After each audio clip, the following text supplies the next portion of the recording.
Hey there guys, it's Anthony here at Cutting Edge Guitar, and in today's video we're going to look at tying up all of the lessons that we've done in my Build Better Solos series, and we're going to look at how you can make your guitar solos more interesting. Let's get right into it.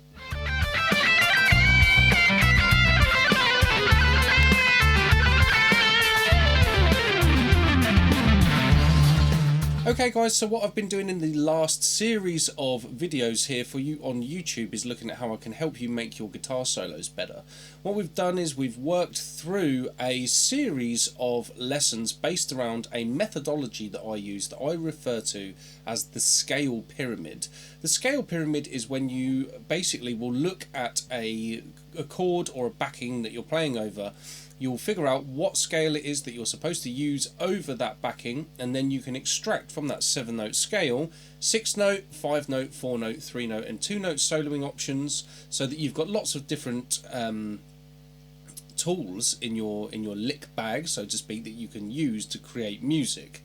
And so far we covered all of those different elements, only in a very, very small way. Of course, obviously I don't want to make my YouTube videos too long, but basically I've just given you a snippet of information on each one of those elements of this scale pyramid. I've also bolstered that in the last video with a bit of adding chromaticism, but what we're going to do here is look at how you can combine all of those elements to make your solos more interesting.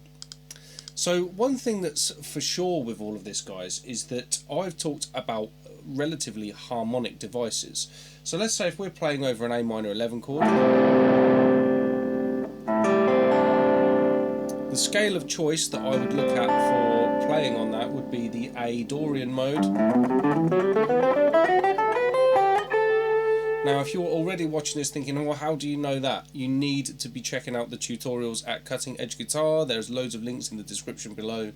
Loads of answers for all of that stuff. We haven't got time to get into it here, but if I was looking at that chord, it's a static vamp. That's pretty much the scale of choice that I'm going to go for. Now, when I start looking at that, I could be playing lines that are using the entire scale. But after a while, just playing up and down scales gets boring. So what I've talked about in previous lessons is using something called the Hexatonic Approach. Now that's good because, of course, over that chord there's lots of options that I could play. By knocking off one of the notes, and the note that I would go for to knock off would be the F sharp, which is characteristic to the Dorian, what I end up with is a sound where I'm using all of the notes of my Dorian mode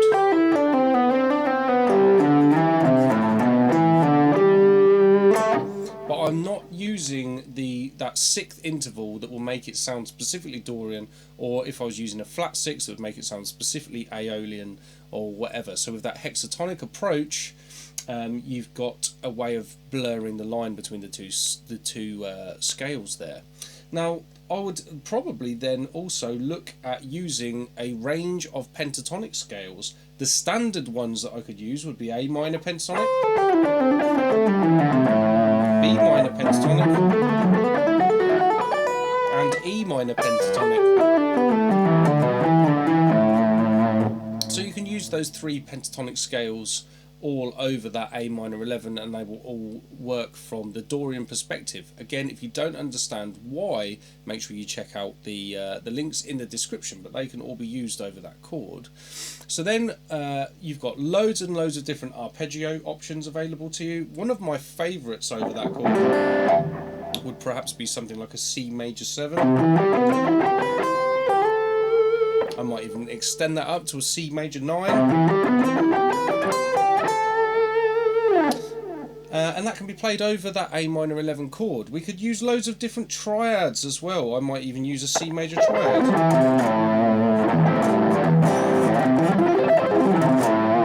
That sounds really good over an A minor 11 chord. Intervals, one of my favourite ways to use intervals is to use passages of thirds, actually. I always think that thirds sound really melodic.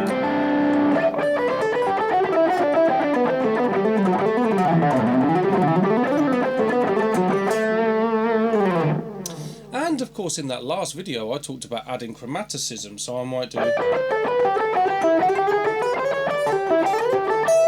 So I've just done some thirds and then gone into the chromatics. But effectively, the idea is that from that scale pyramid stuff that I've been through in this whole series, what you want to do as you're going through your guitar solo is you want to jumble these things up. So at one point you want to be using all 7 notes of the scale and playing some kind of, I don't know, it's entirely up to you based on the player that you want to use. I'm a massive Paul Gilbert fan, so if I'm thinking scalar, I'm probably doing like fast alternate picking things. Then I'll go into something like a pentatonic approach. What I did there, I just used a combination of A minor and B minor pentatonic. Then I might go into the triads, so as I've come out of that, use a bit of C major, and then into my C major 7 arpeggio. You can add the chromatics wherever you want, play your intervallic lines, whatever. But the idea is that you want to jumble those options up and just be able to go wherever you want within the scale, okay? And of course, the way that I do things with my technical approach to guitar, I look for 4 key areas where I do alternate picking, sweep for economy picking, tapping, legato, and they're the 4 key areas that I look to combine with those scale pyramid breakdowns that I've been talking about in these lessons. And then if you combine that all with your musicality, phrasing, timing, you know, all of that stuff, you've almost got a unlimited amount of soloing options that you can use over any chord. So if you apply that level of knowledge of how to unpack scales and play on something to playing over changes, I mean, for all of those things that I've talked about that I would be using over an A minor 11, I'd have the same level of options that I would have over if I was to play like over a fusiony thing where it goes A minor 11 into C minor 11, totally unrelated chords, but I would treat that C minor 11 the same way and solo on it that way.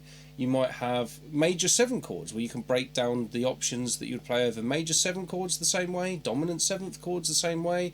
You can do this over riffs. If you're a metal player and you've got some riffs going on and you're like, well, what would I use over this? The notes in the riff tell you. The notes in the riff will belong to a particular scale, and then that scale that you're going to use, you can unpack it in that exact same way that I've been talking about here and have a plethora of soloing tools at your disposal. Okay guys, I hope that has been a helpful lesson. That'll be it for now. So if you want to learn way more about all of the things that I've talked about here, there are links in the description to Cutting Edge Guitar where I have all sorts of products that will help you out with your learning. And one thing that I would say at the moment, a really great product that I have is my my high intensity guitar technique book series that I've packaged all into a all-in-one product with my Cutting Edge Guitar Masterclass. That's also, as well as the books, you've got audio, video, PDF, guitar profiles, loads of downloadable stuff, loads of streamable stuff. All of the links for that are in the description, so check that out. And after this video, I'm going to be moving into a different direction with the stuff that I'm doing here on YouTube. So do subscribe to the channel to see the next lesson when I do one, and I'll look forward to seeing you then. Take care, guys.